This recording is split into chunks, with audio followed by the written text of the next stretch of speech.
Hey guys, welcome to today's video. We're going to be discussing the Super Bowl 55, obviously Bucs versus Chiefs. We're going to be breaking down the game. And with that said, before we get started, please drop a quick like and a sub on today's video. And with that said, let's dive right into the video, and I hope you enjoy.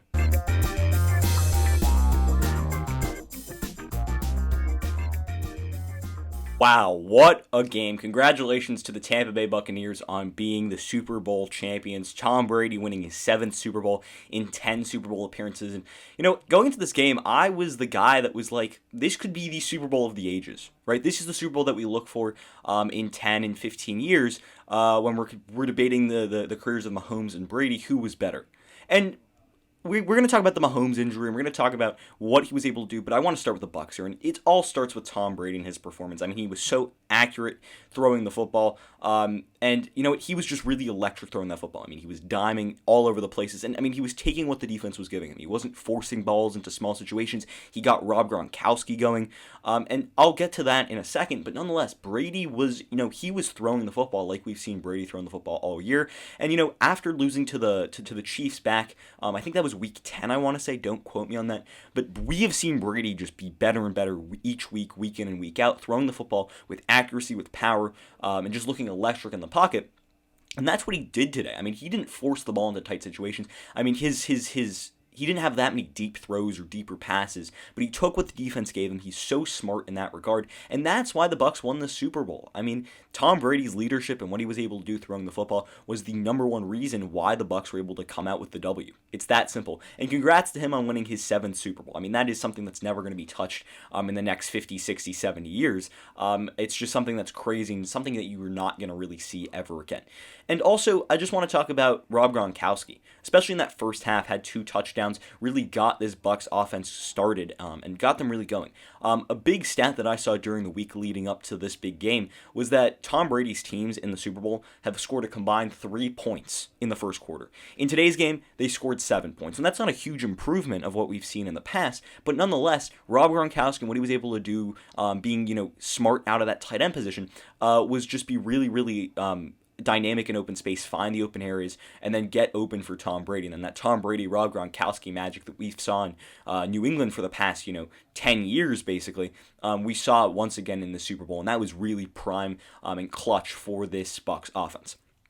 Also, their ability to run the football. That's something that they struggled with at times this season. Obviously, Ronald Jones had a good season, rushed for just shy of 1,000 yards. But nonetheless, this was a Bucs offense that ranked number 28th in running the football. And when they ran the football, they succeeded. It's just Bruce Arians style. Doesn't really account for running the football that much. It's much more of a pass-heavy offense that likes to take deep shots. But nonetheless, when they were running the football this year, they did it at a very high success rate. And nonetheless, today's game was one of those success stories.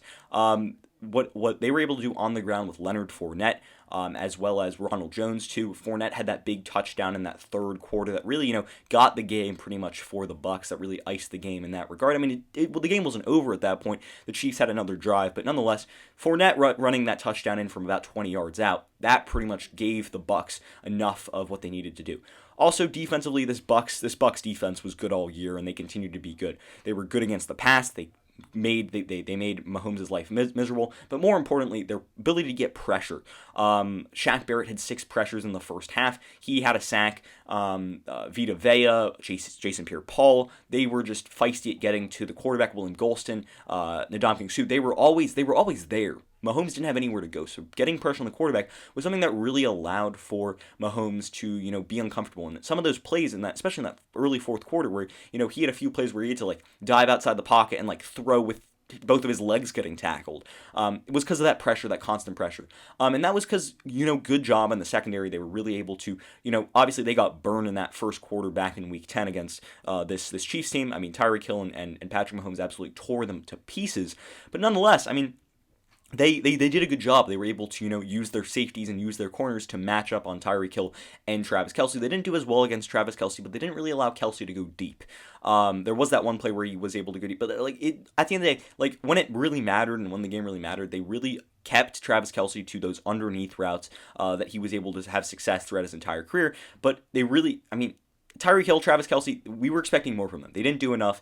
Mahomes didn't do enough, and that was because the Bucs' stingy defense. Also, the Bucs linebackers had a huge impact on today's game. I mean, Devin White was one of the best players on the field at any time. I mean, what we were able to see from Devin White, his ability to, track down the football, get to the football. Also, Levante David, they're just so physical and just annoying against the run, against the pass. They're really just feisty guys that we were able to see. And I mean, at the end of the day, this defense was good all year, and it showed it once again that defense wins championships. The defense for the Bucs was simply better than the Chiefs' defense, and that's a whole big part for the Bucs' success. Going into the offseason, I just think the Bucs need to continue adding weapons. Continue adding weapons to the defense, continue adding weapons to the offense, give Tom Brady another shot to run it back. And with that said, I mean, that's really what it is for the Bucs. For the Chiefs, the number one thing that cost them in today's game was the penalties. I mean, there were so many unforced errors in today's Super Bowl where they just pass interferences, holdings, really penalties that set them back in today's game, stuff that really did not help them whatsoever. And with that said, I mean, that's just not good, right? That's not helpful. Chiefs offensive line, they allowed a lot of pressure. And when I mean a lot of pressure, I mean a lot of pressure. Mike Remmers had a tough day at left tackle. He constantly was getting absolutely demolished over there. But nonetheless, I mean, he was getting hurt. This offensive line just couldn't keep up against the pass rush of the Buccaneers. I mean, what they were able to do with Sue, with Golston, with JPP, with Shaq Barrett, with Devin White coming off the edge at times. I mean, there was so much pressure and they couldn't handle it. It's simply that. Also, Mahomes in the first quarter, there were issues. I mean, this guy had barely any completions, and I think he finished the first quarter with barely any yards either. And he was struggling on third down, struggling on second down, struggling on first down, but he just couldn't find completions. He couldn't find his receivers. The route combinations weren't there. It didn't work. It was that simple. And Mahomes also, some of the best work he did in that first quarter was using his legs to extend plays, but once again, that turf toe is something that he's probably going to have to get surgery on in the offseason. That definitely limited him in today's game. He wasn't as accurate. He wasn't as dynamic throwing the football. Nonetheless, I mean, that arm talent was still there, but, his ability to find his receivers was not quite where we are used to for Mahomes. The big play I do want to talk about the Chiefs was that goal line stand on fourth down in the second quarter. They were able to hold the Bucs to no points at that point, and that was a point in the game, I think it was 14-3 at that point, where I believe to some extent that the Chiefs could come back in this game, right? They got the big stop. They could go down the field, and then be able to go make a play at the end of the game, or in that second quarter and go score a touchdown. But it didn't happen. It just didn't happen. Field goals, not touchdowns. That's something that also hurt the Chiefs. And another play is when Tom Brady, that snap just went a little bit above his head. He had to just, dive on it to just protect the football. If that had been recovered by the Chiefs, maybe ran back for a touchdown, that game could have been, the tide of the game could have been swung once again. So it was really those big plays, those chunk plays were not there. There was a lack of chunk plays. You didn't see those big plays that we were accustomed to seeing from the Chiefs in the past 2-3 seasons, where they can score from any point on the field. The Bucs defense simply shut them out in that regard, and they were really good in that point, especially when it mattered in today's game.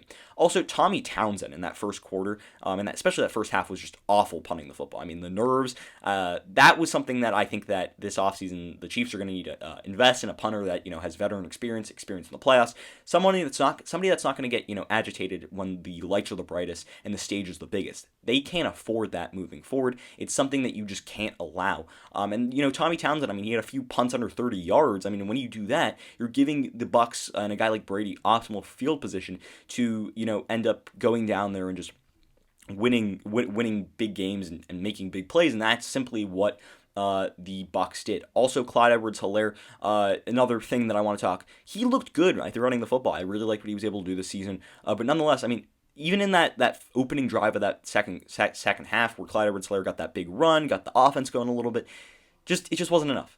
Also, Mahomes, he threw an interception. That was another thing that kind of swung it back to the Bucs' tide, and then they were able to go score a touchdown off of that interception, and really run away with the game. And as I said earlier on, the lack of the chunk plays for this Chiefs team was something that just really hurt. It just didn't, at the end of the day, it just didn't really allow them to win the game and allow them to do enough. They didn't have enough offense. They didn't have enough defense. In this offseason, I think that they're going to really need to, get some more offensive weapons for Mahomes, maybe get another receiver to improve the offensive line. And then defensively, I think they need some guys in the secondary to help that secondary out, maybe a few other linebackers. But nonetheless, they're just going to need to add a few pieces. This is still a championship caliber roster. Anytime you've got Mahomes, you're going to have a championship caliber roster. It's just adding more pieces to cement Mahomes and really just, allow them to go back to the Super Bowl next year.